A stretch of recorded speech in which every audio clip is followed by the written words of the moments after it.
Shalom keluargaku yang kekasih di dalam Tuhan. Tidak terasa kita sudah masuk di bulan baru lagi, yaitu bulan Juli. Ini merupakan satu awal bagi kita semuanya untuk beribadah di bulan Juli ini dibarengi oleh perjamuan kudus. Kita berharap terus-menerus Tuhan akan berkarya di dalam hidup kita. Tuhan bekerja terus-menerus di segala kesulitan hidup kita.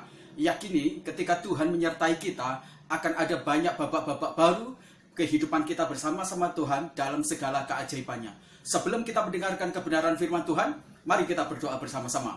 Bapa di dalam surga, Engkau memberkati kebenaran firman Tuhan yang akan kami makan dan akan kami kunyah di dalam hidup kami semuanya, sehingga itu menjadi sesuatu kekuatan rohani di hidup kami dan memberkati kami sehingga kami berbuah lebat dan kami menjadi pribadi-pribadi yang kuat, menjadi pribadi-pribadi yang terus menjadi petarung kehidupan dan iman di hidup ini Tuhan. Terima kasih, memberkati kami dengan hikmat dari Roh Kudus itu sendiri supaya kami paham apa yang Tuhan inginkan di hidup kami. Terima kasih ya Bapak, dalam nama Tuhan Yesus Kristus kami berdoa. Haleluya, amin. Bapak Ibu yang kekasih di dalam Tuhan, pembacaan firman Tuhan kita hari ini terambil di dalam Kejadian pasal yang ke-26 ayat yang ke-12. Mari saya akan membacakan ayat ini. Maka menaburlah Ishak di tanah itu, dan dalam tahun itu juga ia mendapat hasil 100 kali lipat sebab ia diberkati oleh Tuhan. Amin. Berbahagialah kita yang membaca kebenaran firman Tuhan, menyimpan melakukannya, karena firman Tuhan itu akan menjadi berkat bagi kita semuanya, menjadi sumber kekuatan untuk kita terus-menerus hidup di dalam dunia yang penuh dengan tantangan dan pergumulan berat hari ini. Bapak Ibu, kita akan berbicara tentang satu tema, petarung iman dan kehidupan. Virus corona telah memberikan kepada kita banyak kesulitan untuk kita hidup secara normal. Secara kesehatan kita sudah mengalami begitu banyak ketakutan-ketakutan karena imbas virus corona itu yang menjangkiti hidup manusia, banyak membuat kematian-kematian di beberapa belahan dunia ini. Dan banyak orang yang bertumbangan mati gara-gara virus corona. Secara ekonomi, usaha, pabrik, kantor, dan beberapa usaha perhotelan menjadi tutup. Di sektor keuangan, di sektor ekonomi kita mengalami babak belur akibat virus corona ini juga. Dan secara psikis juga ada begitu banyak orang menjadi paranoid, menjadi takut, menjadi cemas. Banyak orang yang melarang anak-anaknya untuk ikut sekolah lagi secara normal. Bahkan ketika pemerintah membuka lagi sebuah usaha-usaha, kemudian perkantoran, pertokoan, masih ada beberapa orang yang mengalami rasa takut yang akut luar biasa. Dan ketika juga ibadah-ibadah, baik itu di masjid, baik itu di gereja dibuka, ada begitu banyak orang juga masih mengalami ketakutan yang luar biasa. Beberapa teman-teman kita yang kemarin berharap ada ibadah bisa berlangsung lagi, tapi setelah pemerintah memberikan kesempatan untuk kita bisa beribadah secara konvensional, ternyata kita juga mengalami rasa takut akut luar biasa. Kita menjadi ketar-ketir ketika kita mau beribadah. Jangan-jangan nanti aku terkena virus corona. Jangan-jangan nanti aku terjangkit virus corona. Sekalipun begitu banyak protap-protap yang mungkin sudah dilakukan secara cermat, tetapi rasa takut secara psikis itu masih terus-menerus ada dan berkecamuk di dalam hidup kita semuanya. Sungguh, virus corona telah banyak meluluh lantahkan, bukan hanya dalam dimensi pikiran, tetapi di dalam juga dimensi mental kita, dalam hati kita, dalam daya juang kita, ekonomi kita, keuangan kita, kesehatan kita, tetapi juga menyentuh aspek iman dalam hidup kita semuanya, aspek rohani bagi kita semuanya. Kita menjadi begitu sangat takut, hidup dan pikiran kita dikuasai oleh virus corona. Kita tidak lagi melihat Allah yang begitu dahsyat, Allah yang menciptakan virus itu sendiri, Allah yang menciptakan makhluk itu sendiri, dan Dia berdaulat atas makhluk, mengendalikannya, dan berdaulat untuk melindungi dan menjaga kita semuanya. Kita menjadi terlalu akut. Kenapa? Rasa takut yang begitu luar biasa menguasai, sehingga iman kita pun, bahkan juga rohani kita pun seperti babak belur, disikat habis oleh virus corona ini. Nah, Bapak Ibu juga yang kekasih di dalam Tuhan, hari ini kita akan belajar bersama-sama bagaimana kita menjadi petarung hidup, bagaimana kita menjadi petarung iman seperti Ishak. Memang saya tahu konteksnya sangat berbeda, situasinya sangat berbeda, jenis masalahnya sangat berbeda luar biasa. Tetapi kita akan mengambil prinsip-prinsip yang telah dilakukan dan dialami secara khusus oleh Ishak. Bagaimana dia juga menghadapi satu situasi dalam kehidupannya, dan itu juga menyentak hati dan pikirannya, dan itu juga menyentak berkaitan dengan kondisi keuangan, ekonomi, bahkan kemudian kondisi kelanggengan untuk dia mempertahankan kehidupan secara normal di dalam dunia pada waktu itu. Bapak Ibu, mari kita akan belajar bersama-sama seperti Ishak. Bagaimana dia akhirnya mengembangkan dirinya menjadi petarung kehidupan, menjadi petarung iman yang luar biasa. Sehingga akhirnya dia memenangkan sebuah masalah itu dan mengangkatnya tinggi menjadi pribadi yang menang atas masalah itu, atas pergumulan itu. Mari kita belajar bersama-sama dari Ishak. Bagaimana caranya dia mengembangkan diri dia menjadi petarung iman dan petarung kehidupan. Yang pertama adalah jadilah pribadi yang selalu terkoneksi dengan Tuhan. Di dalam Kejadian 26 ini Tuhan menampakkan diri kepada Ishak itu 2 kali. Bahkan Tuhan berbicara secara pribadi itu kepada Ishak dari telinga dia secara pribadi 2 kali. Ini bukan main-main. Walaupun kelihatannya itu sepertinya sedikit, tetapi itu merupakan satu intensitas yang begitu kuat. Intensitas yang begitu sangat dalam sekali. Allah memiliki sebuah hubungan koneksitas secara pribadi dengan Ishak. Ishak memiliki sebuah koneksitas secara pribadi dengan Tuhan. Ishak membangun hubungan pribadi dia dengan Tuhan itu begitu sangat harmonis, begitu sangat karib. Ishak adalah keturunan atau anak dari Abraham. Abraham dikenal begitu sangat dekat dengan Tuhan. Abraham dikenal sebagai pribadi yang karib dengan Tuhan. Allah sangat concern dan berbicara juga secara pribadi dengan Abraham. Dan saya yakin bahwa Abraham mendidik Ishak. Bagaimana dia mengajari bahwa Ishak harus memiliki koneksitas pribadi, bukan hanya koneksitas berdasarkan dari bapak dia. Abraham mengajari kepada Ishak bagaimana dia harus menjalin hubungan dengan Tuhan, bagaimana dia harus berkarib dengan Tuhan, bagaimana dia harus bergaul karib dengan Tuhan. Itu diajarkan, itu diberi teladan secara khusus oleh Abraham kepada Ishak. Dan jangan heran kalau kemudian Ishak pun menjadi pribadi yang memiliki koneksitas yang begitu dalam dengan Tuhan yang luar biasa. Alkitab mencatat Allah menyatakan dirinya, Allah berbicara dalam pasal 26 itu 2 kali. Dia menyatakan dirinya dan dia memberikan instruksi-instruksinya berdasarkan koneksitas atau hubungan itu kepada Ishak, anak Abraham itu sendiri. Nah, Bapak Ibu yang kekasih dalam Tuhan, koneksitas antara Ishak dengan Tuhan itu memberikan kepada dia sebuah petunjuk praktis. Sebuah petunjuk bagaimana Ishak itu harus bertindak secara praktis. Nah, orang-orang yang memiliki hubungan atau koneksitas dengan Tuhan, mengapa orang itu bisa memenangkan pertandingan dan memenangkan perubahan sebuah sejarah waktu, sejarah kehidupan dan peradaban? Sebab dia berkoneksitas dengan Tuhan yang mengetahui seluk-beluk. Dia yang menciptakan awal dan yang akhir. Dia tahu dari awal, bahkan kemudian masa-masa transisi sampai akhir. Dia tahu. Dan Tuhan itu adalah ahli bukan hanya di waktu, tapi dia adalah ahli mengatasi masalah. Dia ahli juga bagaimana memberikan solusi dan jalan keluar dalam kehidupan kita. Dari waktu Ishak itu dia berkoneksitas dengan Tuhan, apa yang terjadi? Disitulah dia mendapatkan instruksi dari Tuhan. Pada waktu Ishak dia menghadapi kebingungan ketika di negerinya menghadapi kelaparan. Dia ingin melarikan diri dari dan meninggalkan negerinya. Apa yang dia lakukan? Tuhan menyatakan dirinya. Tuhan berhubungan secara khusus kepada Ishak. Tuhan berkata, kamu tidak boleh pergi ke Mesir. Kamu harus pergi ke sebuah negeri yang aku tunjukkan.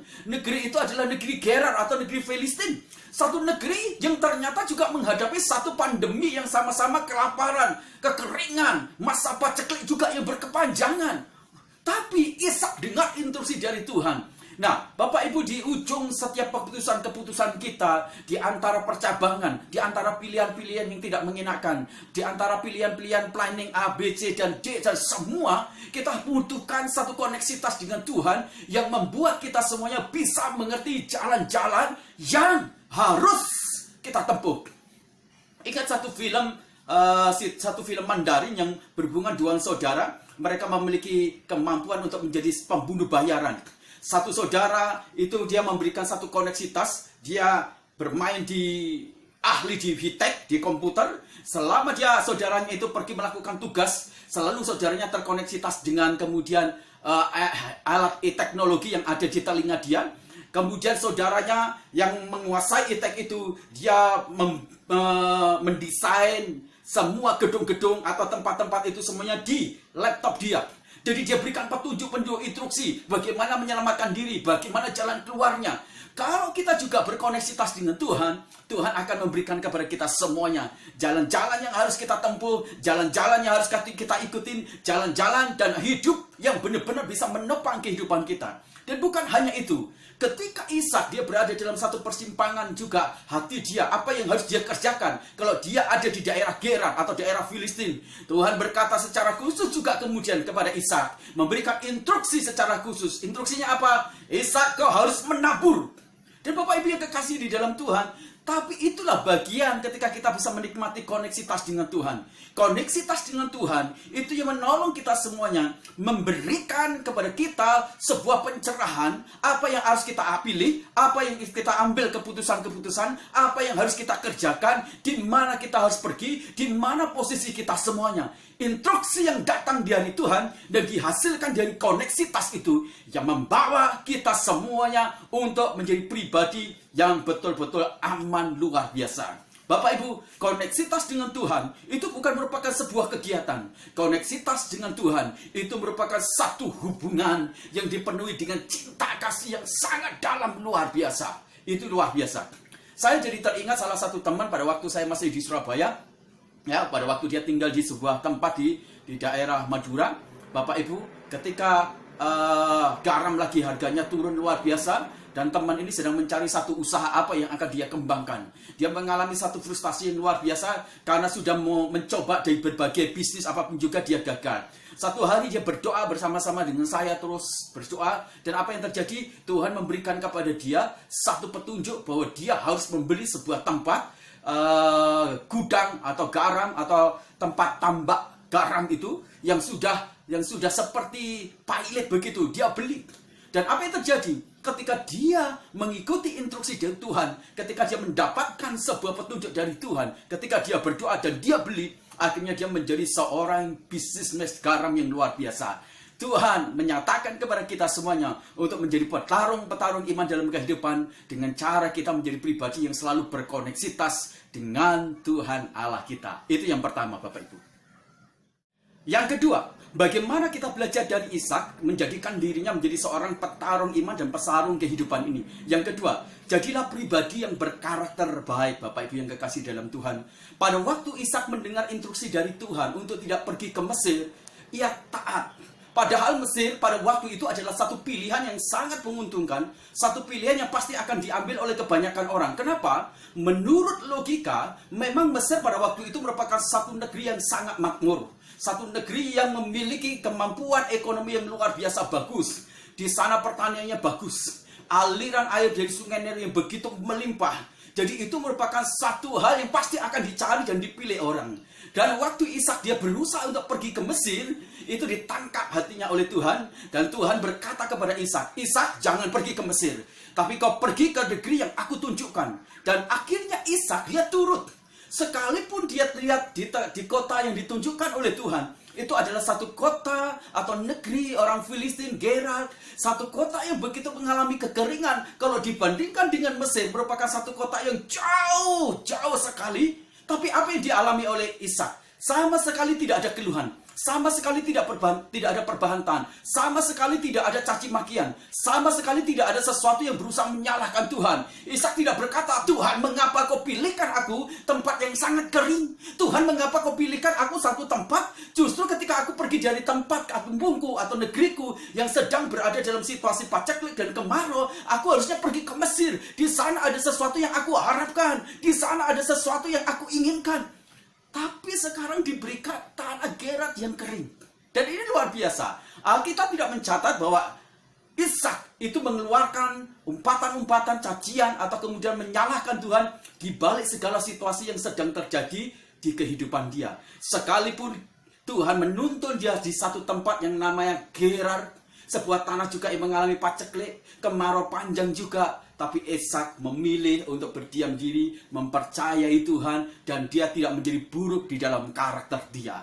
Dia sama sekali tidak membuat takut sedikit pun. Ishak tahu bahwa ketika Tuhan memerintah, ketika Tuhan memberikan instruksi, di sana Tuhan pasti berserta. Di sana Tuhan selalu menyediakan suplai, termasuk suplai keajaiban dia. Nah, Bapak Ibu yang kekasih di dalam Tuhan, bukan hanya itu. Pada waktu Ishak tinggal di sana, setelah itu juga Tuhan memberikan instruksi kepada Ishak. Instruksinya begini, Ishak, kamu harus menabur. Bapak Ibu, bayangkan kalau Anda seorang petani, tiba-tiba situasi di sekitar itu merupakan kemarau yang panjang. Air tidak ada yang diharapkan untuk bisa menumbuhkan pertanian itu tidak ada. Air hujan juga tidak ada, air sungai tidak ada, danau juga tidak ada. Apalagi kemudian segala sesuatu yang menunjang kehidupan itu tidak ada. Sekarang tiba-tiba Tuhan berkata kepada Ishak, Ishak, kau nabur. Bagaimana analogi atau bagaimana logika kita bisa menerima itu? Bagaimana pikiran kita bisa menerima fakta perintah itu?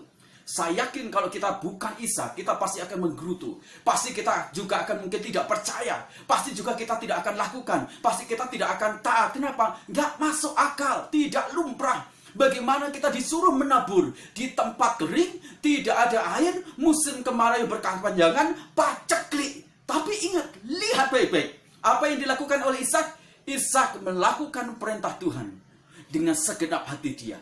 Ishak melakukan perintah Tuhan, tidak ada bantahan. Ishak melakukan perintah Tuhan sesuai apa yang Tuhan inginkan. Ishak melakukan perintah Tuhan tanpa dia berpikir negatif, tanpa dia berpikir buruk. Dia tidak menjadi kecewa, dia tidak menjadi marah ketika Tuhan memimpin dia ke satu tempat yang penuh dengan kekeringan. Dia tidak menjadi jahat, dia tidak menjadi buruk di dalam asangka dia kepada Tuhan, dalam pikiran, dalam mulut dia, dalam perilaku dia kepada Tuhan. Sekalipun Tuhan tidak membimbing ke satu tanah yang begitu limpah dengan air, satu tempat yang begitu menjanjikan, tapi tanah yang kering, Ishak sama sekali tidak membuat karakternya buruk. Oleh karena tempat yang dipilih Tuhan justru bukan tempat yang sangat baik dalam hidup dia. Itulah yang luar biasa, Bapak Ibu. Setiap kali kita bicara tentang masa depan, setiap kali kita bicara tentang bisnis, setiap kali kita bicara ekonomi, setiap kali kita bicara pekerjaan, di sana ada hasil dan tidak, itu tidak semerta-merta, itu ditentukan dari kemampuan otak kita, dari kemampuan tenaga kita. Mengapa ada banyak orang-orang pintar? Mengapa ada banyak orang-orang yang punya pengalaman? Mengapa ada banyak orang-orang yang punya kemampuan di bidang apapun juga, tetapi orang itu tidak berhasil? Karena cenderung biasanya karakterlah yang menentukan keberhasilan itu. Josh Maxwell dia berkata demikian. Salah satu yang menjadi penentu akut orang itu gagal dan tidak berhasil adalah orang-orang itu adalah orang-orang yang berkarakter buruk. Tidak mau diubah dan tidak mau mengalami perubahan-perubahan di dalam hidup dia. Menjadi orang yang baik, menjadi orang yang benar-benar bagus. Itu menjadi masalah. Mari kita belajar dari Ishak, bagaimana kita menjadi seorang petarung.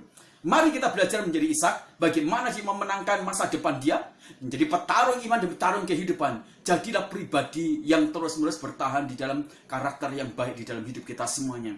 Ada begitu banyak orang-orang yang sebenarnya mungkin ingin menolong kita.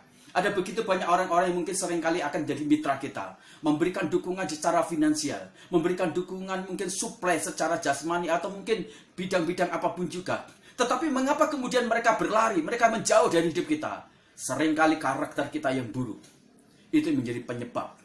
Karakter kita yang buruk itu yang membuat akhirnya putus hubungan. Bapak Ibu, kalau kita bisnis, karakter kita buruk, apa yang terjadi? Kita pasti akan membawa atau membuat sebuah makanan bukan dari bahan-bahan yang bermutu atau berkelas. Kita tidak pernah tahu bahwa dengan karakter kita yang buruk ketika kita membuat kue atau kita membuat segala sesuatu makanan-makanan atau pekerjaan-pekerjaan dengan cara yang buruk, sebenarnya itu bukan hanya merusak orang lain, tetapi merusak diri kita. Makanya jangan heran, banyak kegagalan-kegagalan, ketidakberhasilan di dalam kehidupan kita. Bukan karena orang itu tidak cakap, bukan karena orang itu tidak memiliki pengetahuan, bukan karena orang itu tidak bergelar, bukan karena orang itu tidak berpendidikan. Justru karena mereka begitu banyak berpendidikan dan mereka ahli memiliki kemampuan. Tetapi yang seringkali menjadi penyebab orang itu gagal, tidak berhasil adalah karena karakter mereka yang buruk, yang jahat, yang tidak mau diubah. Itu yang menjadi masalah. Yang terakhir, bagaimana kita menjadikan diri kita seperti Ishak, menjadi seorang petarung iman dan penghidupan ini, Bapak Ibu. Yang ketiga adalah jadilah pribadi yang memiliki etos kerja yang sangat tinggi dan keras. Salah satu hal yang menyebabkan kita tidak bisa meraih hasil maksimal, salah satu hal yang membuat kita tidak bisa berhasil, sehingga kita kemudian tidak bisa mencapai masa depan yang gilang gemilang, adalah karena kita tidak memiliki etos kerja yang sangat tinggi dan keras. Kita hanya memiliki etos kerja yang sedang-sedang aja, atau di bawah rata-rata, atau di bawah standar, bahkan minim. Artinya, kita memilih menjadikan diri kita menjadi seorang pemalas. Kita memilih menjadi orang yang tidak mau bergerak. Kita memilih menjadi orang yang santai. Kita memilih menjadi orang yang tidak mau memikirkan masa depan dan bekerja, berjuang dengan keras. Kita memilih menjadi pribadi yang begitu sangat enggan untuk bekerja dengan keras. Ada beberapa orang ketika mereka bekerja pindah gampang. 1 bulan pindah kerja. Dikatakan, kenapa kamu tidak kerja, nggak cocok? Kenapa nggak cocok? Karena kerjanya terlalu keras. Di perusahaan itu kerjanya terlalu keras. Itu nggak cocok dengan saya. Tidak ada orang yang berhasil kalau orang itu tidak mau bekerja dengan keras. Lihat bagaimana Yesus menjadi seorang penginjil yang begitu hebat, luar biasa. Kita berkata di dalam Injil Markus, Matius, dan juga kemudian beberapa Injil katakan, Yesus itu berkeliling dari kota dan desa, sampai dari pagi sampai malam, bahkan tidak sempat makan memberitakan Injil. Itu menyatakan sebuah etos kerja yang sangat tinggi. Ingat, Bapak Ibu, mari kita menjadi orang-orang yang memiliki etos kerja yang sangat tinggi.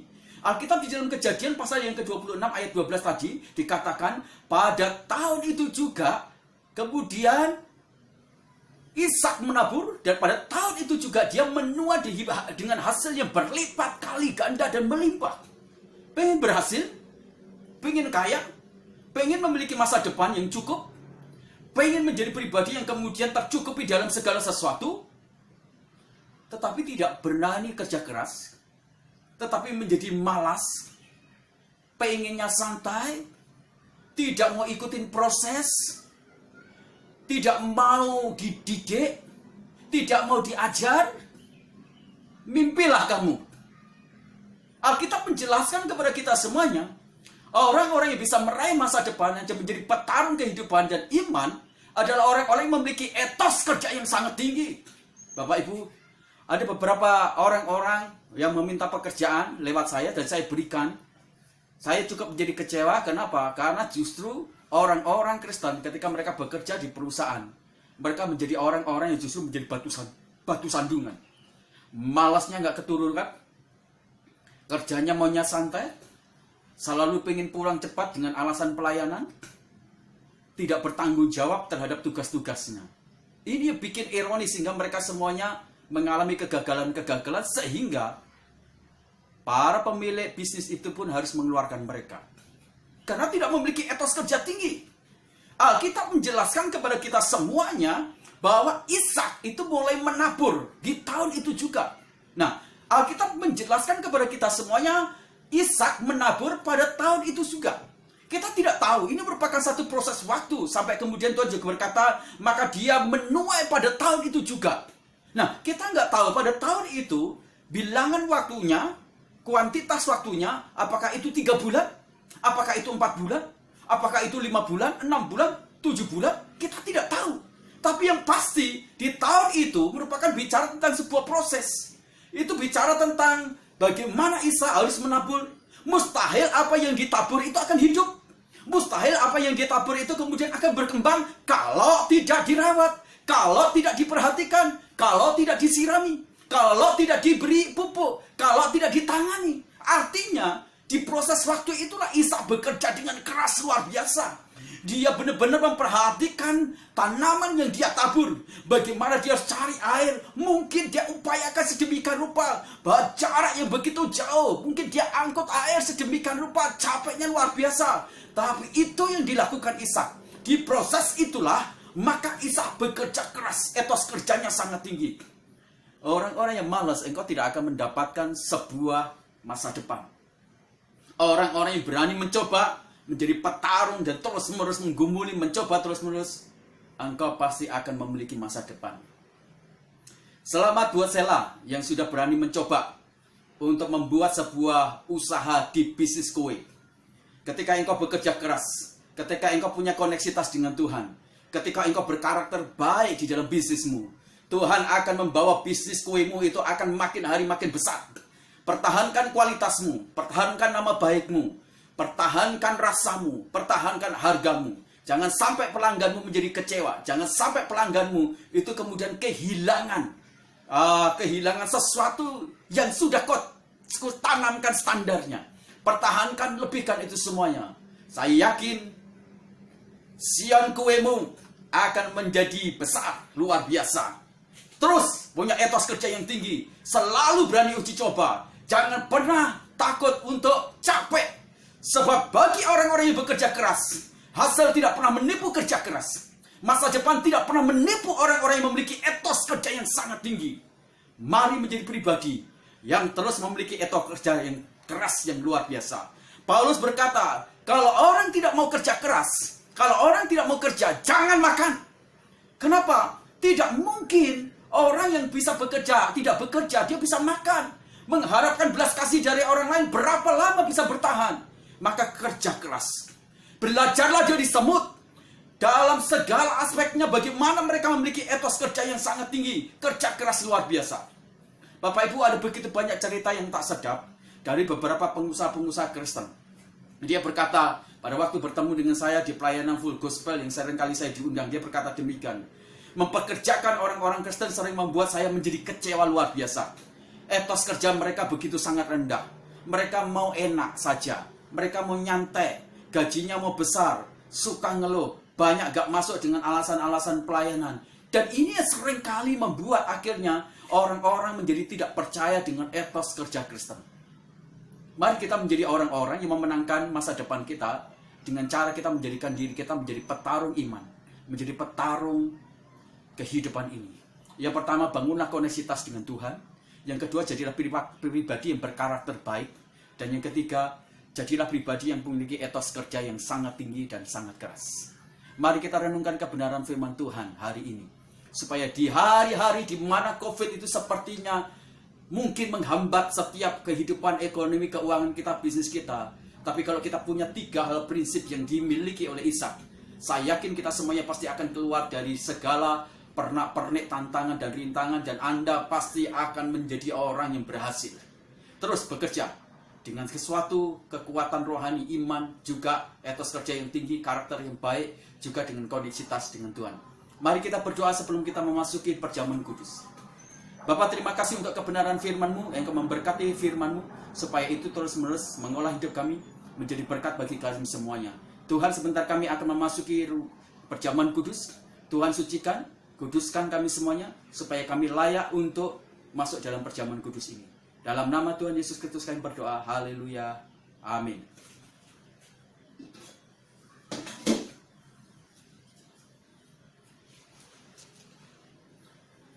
Bapak Ibu yang kekasih di dalam Tuhan, mari sebelum kita memasuki perjamuan kudus, kita mengoreksi diri kita, kita meneliti diri kita berdoa supaya kita layak dan tidak ada sesuatu yang buruk yang terjadi di dalam hidup kita semuanya ketika kita makan tubuh dan darah Kristus Yesus.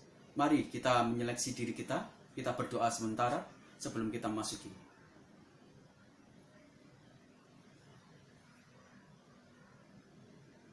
Angkat roti di atas kepala kita sebagai tanda penghormatan atas tubuh Kristus yang telah dipecah-pecahkan bagi kita. Dan dengarkan firman Tuhan. Sebab apa yang telah kuteruskan kepadamu telah aku terima dari Tuhan, yaitu bahwa Tuhan Yesus pada malam waktu ia diserahkan, mengambil roti, dan sesudah itu dia mengucap syukur atasnya. Ia memecah-mecahkannya dan berkata, inilah tubuhku yang diserahkan bagi kamu, perbuatlah ini menjadi peringatan akan aku. Makanlah di dalam nama Allah Bapa, Allah Anak, Allah Roh Kudus, di dalam nama Tuhan Yesus Kristus, makanlah.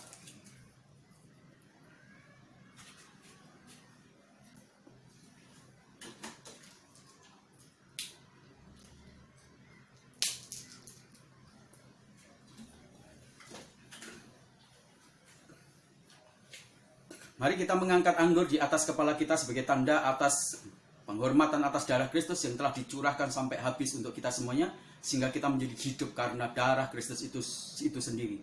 Mari kita dengarkan firman Tuhan. Demikian juga ia mengambil cawan sesudah makan, lalu berkata, cawan ini adalah perjanjian baru yang dimeteraikan oleh darahku. Perbuatlah ini setiap kali kamu minumnya, menjadi peringatan akan aku. Mari minum. Di dalam nama Allah Bapa, Allah Anak, Allah Roh Kudus, di dalam nama Kristus Yesus, mari kita minum. Mari angkat kedua tangan kita mengucap syukur bersama-sama. Terima kasih Tuhan, Engkau baik. Terima kasih Tuhan untuk kasih-Mu. Engkau menyelamatkan kami, Engkau menebus dosa kami. Terima kasih Tuhan, anugerah-Mu begitu hebat, anugerah-Mu begitu dahsyat luar biasa. Terima kasih Tuhan, kami mempercayai tangan Tuhan yang begitu hebat luar biasa, menolong kami, memberkati kami, sehingga pada akhirnya kami boleh selamat oleh anugerah-Mu, oleh Kristus Yesus yang telah mati di atas kayu salib buat kami. Terima kasih Tuhan, terima kasih. Bapa di dalam surga, kami berterima kasih hari ini kami boleh beribadah bersama-sama di dalam keluarga kami masing-masing. Terima kasih untuk kebenaran firman Tuhan yang menolong kami untuk kami menjadi petarung iman dan petarung kehidupan ini. Tolong ajari kami untuk kami memiliki koneksitas dan hubungan di dalam doa-doa kami dan kawan karib dengan Tuhan dengan intens dan kuat luar biasa, dalam luar biasa. Dan tolonglah kami untuk selalu berkarakter baik, dan tolonglah kami untuk memiliki etos kerja yang sangat tinggi Tuhan. Terima kasih Tuhan, Engkau menolong kami dan memberkati kami. Kami berdoa secara khusus Tuhan untuk masalah COVID-19 ini yang benar-benar dialami oleh seluruh bangsa ini. Bapak yang memberkati pakar virus supaya bisa menemukan antivirus sehingga kemudian obatnya bisa diproduksi besar-besaran dan menolong kami semuanya, seluruh bangsa di dunia dan umat manusia ini untuk dapat diselamatkan. Tuhan memberkati para dokter, Tuhan memberkati suster, cleaning service yang mengelola dan menangani di rumah sakit, jauhkan dan lindungi mereka dari COVID-19 ini. Saudara-saudara kami yang terkena COVID-19, mereka yang mungkin Tuhan mengalami sakit penyakit apapun juga, tangan Tuhan campur tangan dan menolong mereka untuk menjadikan sembuh. Kami berdoa untuk rekan-rekan kami, saudara-saudara kami, mitra-mitra kami, jemaat-jemaat kami yang memulai sebuah bisnis baru atau mereka yang Tuhan bisnis sedang berada dalam titik-titik yang sangat membahayakan, krusial karena ada COVID-19 ini berimbas kepada Tuhan produktivitas yang tidak berjalan secara normal, keuangan yang tidak ada, dan kemudian harus beban-beban keuangan yang begitu sangat tinggi. Engkau memberkati mereka dengan hati yang baik. Tuhan menghiburkan mereka, beri kekuatan untuk mereka bisa mengucap syukur, dan beri hikmat untuk mereka semuanya bisa mengurai masalah-masalah dan jalan keluar yang baik. Berikan kepada mereka terobosan-terobosan untuk bisa memulai sebuah usaha yang baru berdasarkan dari hikmat marifat dari Tuhan. Tuhan memberkati bangsa dan negara kami tercinta ini. Tuhan bangkitkan Indonesia menjadi negara yang benar-benar menjadi negara yang jaya, yang sakti, yang makmur, di mana rakyat Indonesia benar-benar terjamin kemakmurannya sehingga rakyat Indonesia menikmati sejahtera yang luar biasa. Engkau memberkati Presiden kami Jokowi, berikan hikmat marifat untuk mengelola Indonesia ini dengan baik sebagai seorang presiden yang baik. Tuhan jaga dan lindungi supaya tidak ada sesuatu yang buruk ada dalam diri dia. Itu sebabnya Tuhan takut akan Tuhan, hikmat-Mu, penyertaan-Mu menyertai dia. Tuhan memberkati setiap kebijakan-kebijakan yang diambil bersama menteri-menterinya Tuhan. Berkaitan dengan kebijakan ekonomi dan kesehatan, Tuhan Engkau campur tangan, Engkau memberkati. Lindungi beliau dari anasir-anasir jahat, orang-orang jahat, rancangan jahat yang berusaha untuk menghancurkan dia. Kami patahkan, kami hancurkan dalam nama Tuhan Yesus. Tuhan menjaga dia secara fisik supaya tetap sehat. Tuhan memberkati kota kami, berkati bupati, camat, berkati lurah, kepala desa, berkati RW dan RT, berkati ekonomi di kota kami, baik itu perikanan, baik itu agrowisata, perhotelan, niaga, baik itu Tuhan peternakan, perikanan, dan semua usaha-usaha bisnis yang ada di Cipanas. Tuhan Engkau campur tangan, Engkau berkati. Berkati gereja-gereja Tuhan, berkati hamba-hamba Tuhan yang ada di Cipanas. Tangan Tuhan terus menyertai gereja-gereja Tuhan, dan ada kebangkitan rohani di kota kami ini Tuhan. Engkau memberkati keberadaan gereja kami. Kami menyerahkan jemaat-jemaat kami dalam bidang-bidang usaha mereka. Tuhan Engkau campur tangan, Engkau memberkati. Jemaat-jemaat kami juga sedang membuka usaha-usaha baru. Tuhan Engkau campur tangan dan Engkau memberkati juga. Tangan Tuhan ada di sana, berkat-Mu ada di sana, penyertaan-Mu ada di sana. Seperti janji-Mu Tuhan, kalau kami merenungkan firman-Mu dan mencintai-Mu, maka hidup kami seperti pohon yang ditanam di tepi aliran air, akan menghasilkan buah dalam segala musim, akan di air dan tidak pernah kering. Apa saja yang kami kerjakan itu akan berhasil. Kami yakin itu semuanya tangan Tuhan akan menyertai. Tuhan memberkati pergumulan gereja kami, keuangan gereja kami. Tuhan memberkati kekuatan kesehatan dari jemaat-jemaat kami. Tuhan terima kasih. Kami terus juga mendoakan untuk kami memiliki sebidang tanah dan gedung supaya kami bisa beribadah secara kontinu Tuhan, intensitas kami. Tuhan kami percaya Engkau adalah supplier bagi gereja kami sendiri Tuhan. Engkau yang akan menyediakan. Kami percaya Tuhan. Kami berterima kasih. Akhirnya keluargaku yang kekasih dalam Tuhan, angkatlah kedua tanganmu dan terimalah berkat Tuhan. Kasih sayang dari Allah Bapa kita lewat anaknya Tuhan Yesus Kristus yang telah mati di atas kayu salib, menebus segala kutuk dan dosa kita semuanya. Dan persekutuan dengan Roh Kudus yang menguduskan kita sehingga kita tak bercacat celah di hadapan Dia, tubuh dan jiwa roh kita semuanya. Itulah sebabnya Tuhan memberkati keluargamu, Tuhan memberkati suamimu, Tuhan memberkati istrimu, Tuhan memberkati anak-anakmu, Tuhan memberkati semua yang ada di dalam keluargamu oleh karena engkau. Tuhan memberkati usahamu, apa saja yang dikerjakan oleh kedua tanganmu dibuat menjadi berhasil, karena tangan Tuhan menyertainya. Tuhan memberkati masa depanmu dan masa depan keturunanmu. Tuhan memberkati kesehatanmu. Keluar masukmu engkau hanya bisa menemukan pintu berkat Tuhan saja. Damai sejahtera dari Allah Bapa menyertai kita mulai hari ini sampai selama-lamanya. Pulanglah dengan berkat rohani, berkat jasmani, bagikan kepada orang lain sehingga mereka menikmati kasih Kristus itu. Dan beritakanlah Injil, maka Tuhan akan menyatakan tanda-tanda ajaib dalam hidup kita semuanya. Dalam nama Tuhan Yesus Kristus kami berdoa. Haleluya. Amin. Tuhan Yesus memberkati kita semuanya. Haleluya. Amin.